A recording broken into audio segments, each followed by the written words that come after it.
In this video, I'm going to show you how to purchase crypto on Trust Wallet. The first thing you need to do is you need to make sure that you do have a Trust Wallet account, which you can make for absolutely free. Then you guys can go to the search bar and then look for the cryptocurrency that you're trying to go ahead and purchase. So for this video, I'm going to be purchasing some BNB right over here. So I'm just going to go ahead and select on that. But you guys could obviously go ahead and purchase other cryptocurrencies like Bitcoin, Ethereum, all that good stuff. But anyways, guys, once you're here, all you want to do is you want to select on the buy button right over here. And then from here, go ahead and enter in the amount of crypto that you want to go ahead and purchase. So for this video, I'm just going to be doing something small. I'm just going to be buying $3 worth of BNB. And then basically what you need to do is you need to go ahead and press on buy with credit card. And this will actually allow you to use your debit or credit card to actually buy crypto. So go ahead and just press on buy like so. Then it is going to give you a page that looks like this. It's going to ask you to confirm everything. So it will tell you how much you will pay and how much you will receive.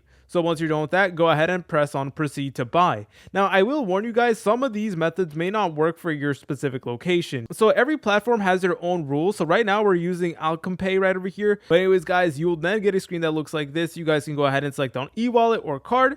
Then from here, all you need to do is just enter in the information like so. So I'll be right back with you guys. Alright, once you're done with that, go ahead and press on this blue button that does say confirm. And then it is going to give you an overview of the transaction. So go ahead and just select on proceed to payment like so. And then it will say, I have completed the payment. And from here, it is going to show you a receipt of the transaction. And it will even provide you with a order ID that you guys can go ahead and use. But anyways, guys, once you're done with that, you can go ahead and press on continue to buy crypto. Then if we go to these three bars right over here and we look at transactions, we should be able to see our purchase. Yep, which is right over here. And at the moment, it is currently processing. So eventually just wait a couple minutes and start refreshing the application. And then you should be able to notice that our balance or your balance will actually go up. If you guys found this video helpful, make sure to leave a like and subscribe. I'll see you in the next tutorial.